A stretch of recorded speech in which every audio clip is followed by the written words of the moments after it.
Bonjour à tous, soyez les bienvenus dans Broadcast Time comme tous les mercredis soirs sur Watch TV. Broadcast Time, c'est le rendez-vous du broadcast, de la production vidéo, des nouveaux médias et des web TV. Et comme toutes les semaines, j'ai le plaisir de retrouver mon camarade. Salut Fabrice. Salut Benjamin, bonjour à tous. Alors, émission pas comme les autres aujourd'hui, puisqu'on a un invité très spécial. Vous le voyez ici.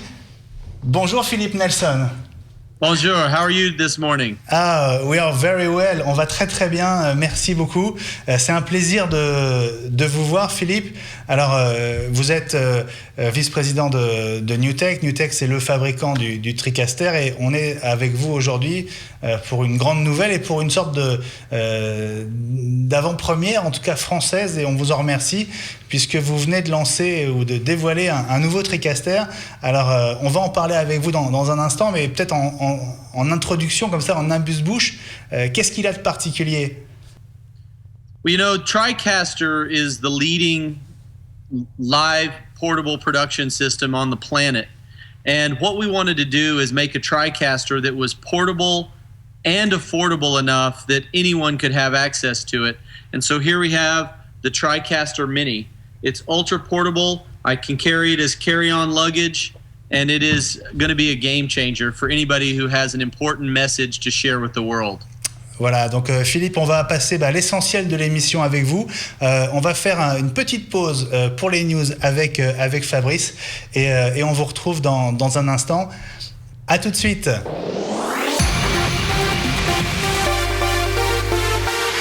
Voilà, donc première vraie partie, on va dire, de Broadcast Time cette semaine avec deux invités. Non, toi, tu n'es plus un invité, Fabrice. On a Laurent Kong avec nous. Laurent, tu es un habitué de la maison, Watch TV, le studio mobile. Et puis, ce qu'on sait moins, ou ce qu'on ne sait pas, c'est que tu as une spécialité, c'est les drones. Oui, tout à fait. On est donc de la société que je gère avec Fred Botton. On est spécialisé dans tout ce qui touche au monde du drone. Ouais. Alors, on dit multicoptère et pas drone, parce que c'est quand même le truc aujourd'hui, mais quoi qu'il en soit, on utilise beaucoup de caméras sur nos petits appareils.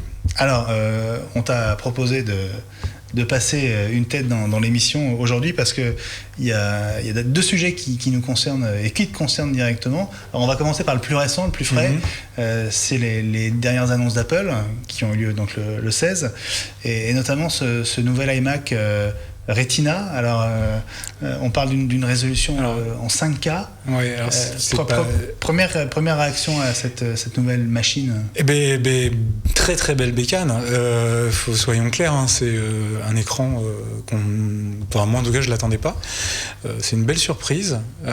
On est au-delà du 4K déjà. Le prix aussi, hein, soyons clairs. Le prix est... On va le rappeler, c'est 2500 $, mais il va arriver à 2600 €. 2600 € à peu près. Très très belle machine en config de base. Voilà, bon. Certainement une machine de production, je pense, pour beaucoup. Ouais. Ça va devenir la machine de référence. Tous ceux qu'on appelle les créatifs, quoi, c'est ça? Moi, en tout cas, moi qui utilise beaucoup les logiciels de création, que ce soit vidéo, photo ou de montage, c'est clair qu'avoir une telle résolution, c'est un avantage certain. Ouais. Alors, je te posais la question avant qu'on démarre l'émission. Est-ce que le Retina sur un portable, ça change vraiment quelque chose? Tu me disais qu'on peut difficilement revenir en arrière après. Je connaissais plein de sceptiques autour de moi. Je le disais au départ, sans faire de prosélytisme pour la marque, pour le coup, mais je le disais, il y a un avant et un après Retina, clairement. La finesse d'affichage de l'écran et sa justesse, parce qu'il faut le dire, ils sont assez justes d'entrée de jeu, laisse un bon goût enfin c'est quelque chose qu'on apprécie vraiment à l'usage. Oui. Parce que autant sur une tablette, c'est vrai que comme on a tendance comme on peut la regarder de très près, on voit la différence, on voit effectivement la disparition du pixel, on n'arrive plus à faire la distinction. Autant sur un portable ou encore plus sur un ordinateur de bureau, Je me demandais si ça jouait vraiment à... Alors ça apporte un confort, ça apporte un vrai confort à l'utilisation. Ça c'est indéniable. On peut dire tout ce qu'on veut, mais ça apporte un réel confort. Est-ce que l'écart de prix, c'est de l'ordre de 500 €, pour toi est justifié si on considère justement les caractéristiques de cet iMac? On disait l'autre jour pendant l'édition spéciale d'iWeek qu'on était finalement c'était un Mac Pro avec un écran. Ouais, c'est exactement ça. Oui, c'est des specs, quasiment les specs d'un Mac Pro, mais avec un écran qui coûterait de toute façon plus cher, au prix. Oui, parce que pour un bel écran 4K, allez, on va dire que les 28 pouces, il y a des marques qui ont déjà, Asus, il y a eu quelques marques qui ont fait des écrans 4K en dessous des 1000 €, mais qui n'ont pas les mêmes fonctionnalités. Ouais. Là, on arrive à un écran qui te permet, c'est un ordinateur avec un écran 4K, ce qu'on disait. IPS, c'est d'abord une très belle dalle. Ouais. Je pense que quand on va commencer à voir des images, on va se dire, il y aura l'effet waouh, parce que tu parlais sur les Mac Pro, les MacBook Pro, il y a un effet waouh, c'est le noir, il est vraiment noir, il est profond, tu vois le contraste, il est fin. Quand tu vas avoir ça sur un 27 pouces, quand tu vas commencer à travailler, tu vas aller voir les détails, c'est là où tu dis, tiens, je suis pas bon là. La colorimétrie, on va peut-être commencer à en reparler un peu plus, parce qu'on oubliait un peu de parler de les couleurs, l'étalonnage et autres. Là, maintenant, il y a des logiciels on va se dire, l'écran, il est là, on va peut-être vraiment parler d'écran fiable. Alors à voir, puis c'est un ordinateur qui marche bien. Ouais. On sait, on a des softs, on a tous des softs qu'on aime ou qu'on n'aime pas la marque, il y a des softs qui marchent bien dessus, quoi. Donc ça fait un bel écran. Maintenant, dans une logique de production vidéo, est-ce que c'est la nouvelle killer machine, et notamment est-ce que c'est la nouvelle machine, on va dire, la plus évidente pour travailler sur du 4K? Est-ce que il vous semble qu'elle est suffisamment là, la question qui va se poser, c'est de savoir si l'entrée de gamme, après ça va vite monter en tarif, attention, on va arriver des grosses machines de compétition. On avait des simulations autour de 4500 €. C'est ça, donc on arrive après, le calcul va se poser entre un Mac Pro avec un écran 4K, tout va se calculer. Maintenant, est-ce que la machine va pouvoir embarquer de la production 4K? C'est un autre problème, parce que la production 4K, on le sait, il faut du process, il faut du disque dur qui tourne. Moi, j'ai pas eu le temps de piocher dans toutes les specs exactes pour savoir quel disque dur il va y avoir dedans. À voir, parce que oui, ça sera une machine. Toutes les petites agences, les indépendants autres vont acheter ce genre de machine-là, parce que au pire, ils auront un écran 4K. Donc, ils pourront déjà vous produire en 4K. Et à défaut, tu commences avec une belle machine. Donc après, est-ce que tous les pros, ça sera de nouvelles références? Pas sûr.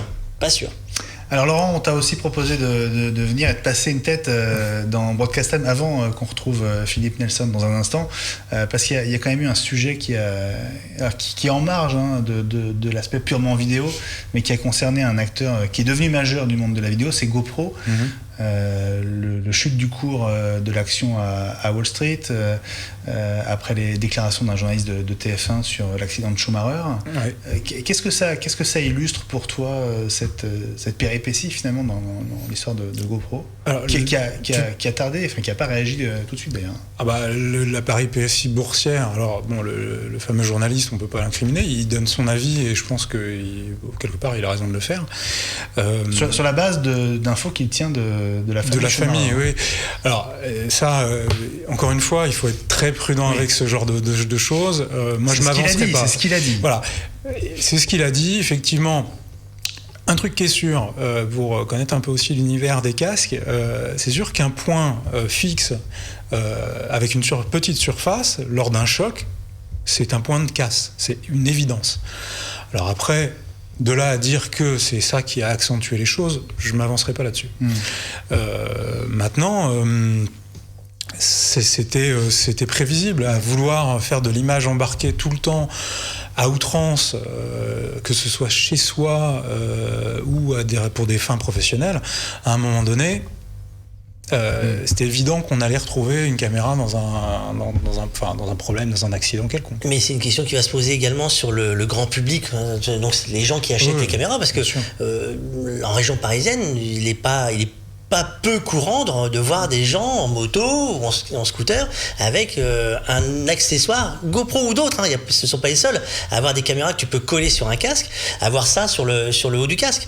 Mais je ne sais pas si vous vous rappelez, il y a quelques années, ils avaient fait déjà une polémique à l'époque des petites oreilles qu'on mettait sur les casques à ventouses pour la queue de cheval sur les casques et autres. Pareil, ça avait été déconseillé parce que c'était un risque potentiel sur la calotte du casque. Là, c'est encore pire parce que c'est vraiment, encore une fois que c'est collé, c'est un vrai point dur, hein, tu l'enlèves plus, hein, pour avoir fait une balade en moto avec quelqu'un qui me dit moi je filme, le casque il est entre guillemets il est foutu, c'est-à-dire qu'il a servi à ça, on peut plus l'enlever après, hein, c'est fini. Le support est fixé définitivement. Donc après voilà, la marque en tant que telle, oui, mais c'est à la limite ça va les toucher parce qu'ils ont 80% du marché.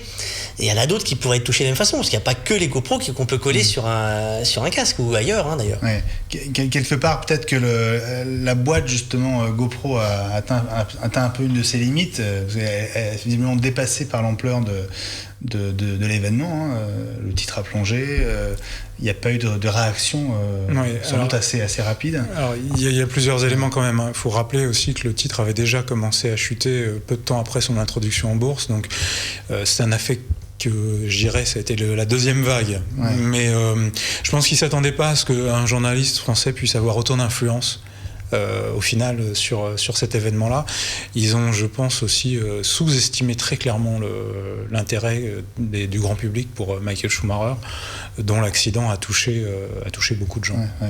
Passionnés ou non d'ailleurs de Formule 1. Et puis c'est l'occasion aussi pour nous de rappeler que évidemment voilà, ça tire la lumière sur GoPro. C'est vrai qu'il incarne presque une nouvelle discipline, hein, à la fois dans le sport, enfin multisport, et aussi dans la manière de s'auto-filmer. Mais il y a aussi toutes les autres marques, et il y a notamment cette caméra que tu as devant toi, Laurent. On a la chance d'avoir, je crois, enfin en tout cas à l'époque où on l'a reçu, le seul produit fonctionnel, le seul produit fonctionnel de la marque Ricoh. Donc c'est la dernière action cam de chez Ricoh, la WG. Qui est une action cam, alors je vais dire comme les autres, sauf qu'elle est étanche, qu'on va tester sans caisson, et qu'on va s'empresser de tester rapidement pour les émissions. Un peu dédié plongé au point de départ. Hein. C'est présenté comme ça en tout cas par certains. Alors elle est présentée outdoor, oui. Hein? C'est sûr que l'aspect et la conception ne laissent pas de doute là-dessus. Hein. La grosse sangle pour l'attacher, elle est faite pour être tout terrain et emmenée partout. Mais elle va plaire à certains qui aiment bien les grosses montres. Hein. Ceux qui aiment les grosses montres, ça va plaire. Hein, parce que c'est vraiment l'imprestion d'avoir une montre énorme au poignet. Je sais pas, il va imaginer. C'est pas l'Apple Watch. C'est la nouvelle Apple Watch. Il faut voir, ça fait une belle montre. Hein. Mais c'est. En tout cas, ils ont fait un truc qui a de la gueule. Hein. En parlant vulgairement, ça a de la gueule. Ouais. Bon, j'espère je suis sûr qu'on en reparlera très bientôt, Laurent, avec toi et avec Greg dans le studio mobile. Merci beaucoup d'être passé dans Broadcast Time. De rien, merci de l'invitation. Merci à toi, et puis à très vite. Fabrice, on se retrouve dans un instant, hein, comme promis, pour parler du TriCaster Mini avec Philippe Nelson.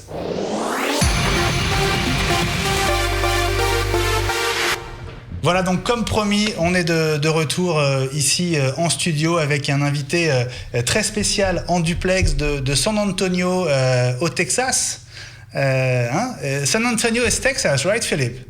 Yes, deep in the heart of Texas. And a Frenchman is one of our star basketball players, Tony Parker. Absolument, vous êtes effectivement au pays de Tony Parker. Alors Philippe, on est ensemble pour découvrir ce nouveau TriCaster.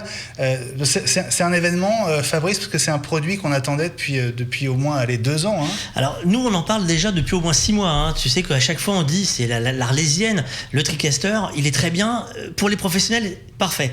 Mais pour nous, la gamme intermédiaire, on avait dit il y a quelque chose qui manque. Il manquait un produit un peu plus abordable en prix et peut-être dénué de certaines fonctions. Et là, ils ont fait un coup de maître parce que les fonctions, elles y sont toutes et le produit est abordable. Alors, on va voir ça en détail avec vous, Philippe. D'abord, est-ce que vous pouvez nous... Alors, on l'a vu rapidement tout à l'heure, ce nouveau TriCaster, c'est le TriCaster Mini. Est-ce que d'abord, vous pouvez nous le montrer, nous montrer de quoi il est fait? Yes, so the TriCaster Mini is ultra portable. But you'll see that it has 4 HDMI inputs. It also has 2 HDMI outputs. And then we have a mic level 1/4 inch in and a stereo line level 1/4 inch in. Then we have headphone out, and we have a stereo line level output. And then on the back of the Mini, we can connect our computer monitors, USB 3.0, and our director's monitor if we choose to. Alors la grande nouveauté, c'est que la connectique, c'est du HDMI. Ça c'est une caractéristique très importante. Pour quelle raison, Philippe?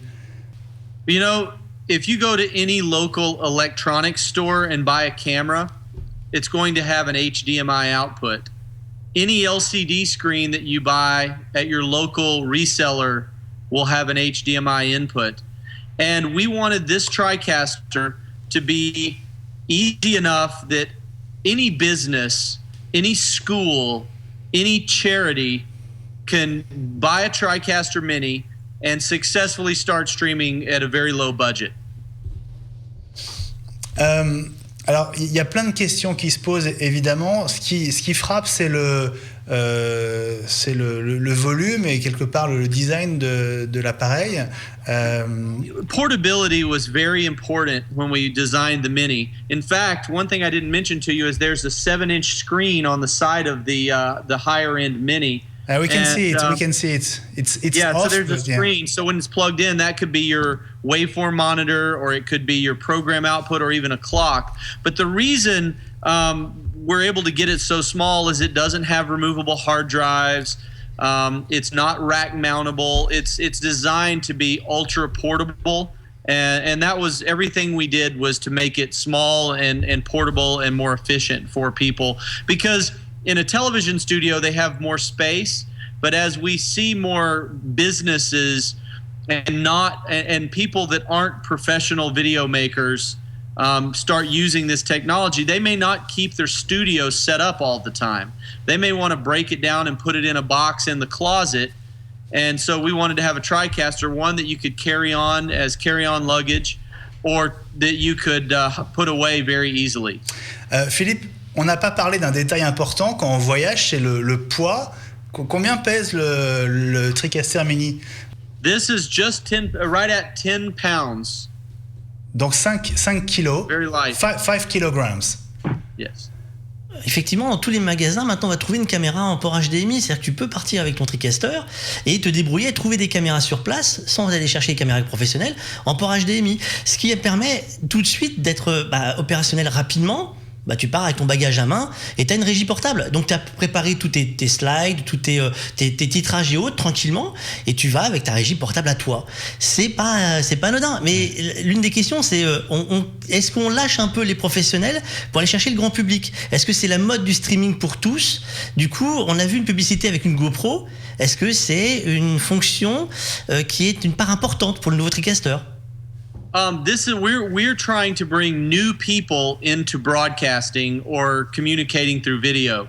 For the TriCaster Professional line, 80 of the Fortune 100 companies are already using the TriCaster, and we wanted to make a TriCaster that the rest of them could have access to. So we do feel like in the video communication world, this is a more consumer product, because we want to make it more affordable, more portable, and easy to use. Alors, on a bien compris, ce TriCaster Mini, il est HDMI, il est ultra portable. Maintenant, qu'est-ce qu'il y a dans la boîte? Qu'est-ce qu'on peut faire avec? Et si on compare avec les autres TriCaster, est-ce que c'est une version dégradée, on va dire, avec moins de fonctions? Parce qu'on imagine que le prix n'est pas le même que les modèles milieu de gamme ou haut de gamme. It is surprisingly powerful for such a portable system. It has, 4-camera video switching. It has graphics through live text. It has 2 DDRs so that you can roll in your own video footage. It also has the full special effects system of the Big Brother TriCasters, which are like virtual sets, holographic virtual sets, double boxes. It allows you to have the base TriCaster Mini has 15 hours of video recording, and then the next step up has 45 hours of video recording. And it also allows you to ISO record. You can actually output live to the web, and you have your HDMI outputs to go out live to projectors or to video screens. So it's a very, very powerful system for the portability and price. Ouais, donc Fabrice, il y a donc 4 entrées physiques, on va dire. Maintenant, on sait que sur le TriCaster, il y a aussi cette fonction d'entrée IVGA. Alors, question à Philippe Nelson. Philippe, combien de sources supplémentaires on peut faire entrer dans ce TriCaster Mini via le réseau, en fait, via IVGA? You have 2 IVGA channels. So you could bring in 2 laptops through IVGA, so you could integrate PowerPoint or a Skype call, or you could feed in, our live text or a remote character generator. So you can upgrade the production value of the TriCaster Mini with IVGA sources. So you can have 4 live cameras and 2 IVGA sources. Alors on a vu, Philippe, qu'il y avait donc, on a compris qu'il y avait 2 versions. Comment vous les appelez? Et en dehors du stockage, est-ce qu'il y a d'autres différences entre ces 2 versions? Donc 15 heures d'enregistrement pour l'une, 45 pour l'autre, mais est-ce qu'il y a d'autres différences? The biggest difference is they're both the same form factor. The entry-level TriCaster Mini will have 15 hours of video storage, and then the higher end will have 45 hours of video storage, and that also includes the screen. So this is the higher end TriCaster Mini that I'm holding up. L'écran, est-ce qu'on peut faire la réalisation, le switching sur l'écran, ou c'est un écran qui est pour autre chose, et il faut quand même prévoir un écran pour avoir le multiview? In case of emergency, you may be able to switch on it, but it's really designed as a program monitor or a supporting monitor. So normally when I'm using the TriCaster Mini, I'll have it either set to program or even a clock or waveform monitor vectorscope. So you could actually, the waveform monitor vectorscope is handy because I can just look at my scopes on the TriCaster Mini and then be adjusting cameras. So there's a lot of power in this little box. Alors, on se posait une question avec Fabrice, Philippe. On se demandait en termes de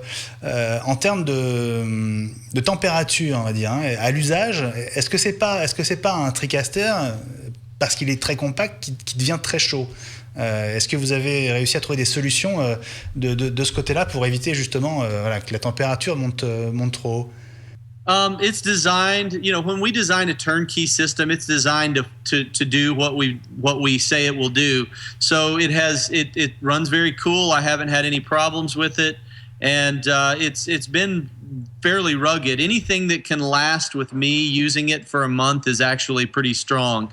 And I've been running around America for a month with this in a backpack as carry-on luggage, and it's still going strong today. Ah, donc vous l'avez caché pendant un mois alors, hein? You've been hiding it for a month. It's been in secret mode, and it just came out on October the 7th, so it's brand new. On avait cru comprendre que l'annonce aurait lieu plutôt en novembre. Ça veut dire que il y a eu une sorte d'accélération, Fabrice, pour l'annoncer, parce qu'il y a beaucoup de demandes, ou est-ce qu'il y a d'autres raisons? Well, actually, we had planned on announcing it on October the 7th, and I did some meetings in the U.S. with like big newspapers and big magazines, and just to get some initial feedback. And our interest from customers has been amazing. We're on a very big back order, and a lot of people want these TriCaster Minis. It's really the demand has been larger than we expected. Alors Philippe, je sais que votre temps est très très réduit, hein. Donc 2 questions. D'abord, est-ce qu'on peut parler du prix et de la disponibilité? The price, I'll give you the U.S. prices because in other countries it has different prices. But in the United States, it starts at $6,995 for the base model, and then the upgraded version is $7,995. Okay. And it is available. It's available now, but it's on back order. So if somebody is interested, they need to call their local reseller and get on the list. Ok, et dernière question, last question, Philippe. On a beaucoup parlé de talk show à l'IBC. Où est-ce qu'il en est et quand est-ce que talk show arrive, et notamment en France? We're not announcing the shipping date yet. The talk show will be available during this year, and it is. We're working fast to get it ready. The demand, once again, when we announced talk show at IBC and worked with you to help get the word out, we knew that there would be interest, but we had no idea how many people wanted these. I mean, we thought someone may buy 1 or 2, but we've actually had broadcasters that have asked to buy 25. So We're very excited. Super, merci beaucoup, Philippe Nelson. Thank you very much, Philippe. Thank you. I appreciate you having me on your show. It's always nice to have you either in real life or on the big screen. Maybe next time I'll be sitting in the studio with you. Avec plaisir, Philippe. Merci beaucoup et bonne journée à vous à San Antonio. On se retrouve dans quelques instants avec Fabrice pour la suite et la fin de ce Broadcast Time un peu spécial. À tout de suite.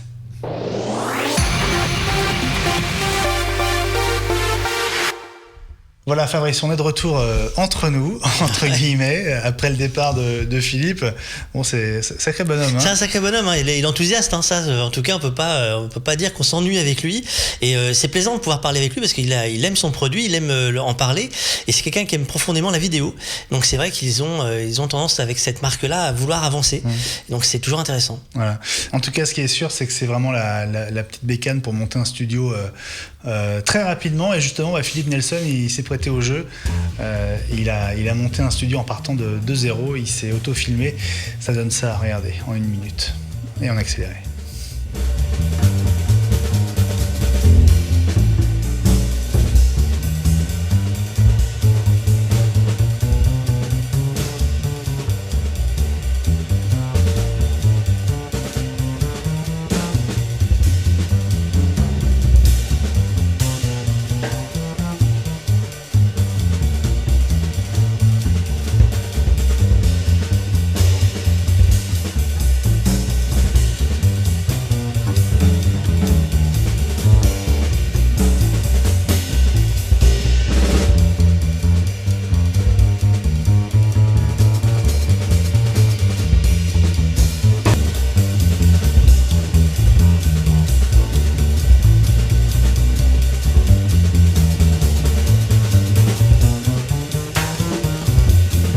Voilà donc ce TriCaster Mini qu'on attend avec beaucoup d'impatience dans Broadcast Time, qu'on va essayer de tester très très rapidement, et on va sans doute vous faire un retour, presque une deuxième émission, Fabrice, pour vous dire ce qu'on en aura pensé. On va le passer. On va faire comme Philippe. Ouais. Moi je veux tester comme Philippe, je vais essayer de le mettre aussi vite en action et voir ce que ça donne, parce que moi j'attends de voir si ça pouvait être toujours comme ça quand on se déplace, ça serait un plaisir. Donc oui, moi je veux tester en extérieur, hein, pas en studio, on teste en extérieur et je veux voir ce que ça donne. Promis, on fera une caméra derrière pour regarder ce qui s'est passé. Promis. Ça peut vraiment faire un bon sujet. Merci beaucoup Fabrice. Merci à toi pour ce nouvel épisode de Broadcast Time, et puis nous on se retrouve la semaine prochaine, mercredi 20h sur Watch TV. Salut à tous. Ciao.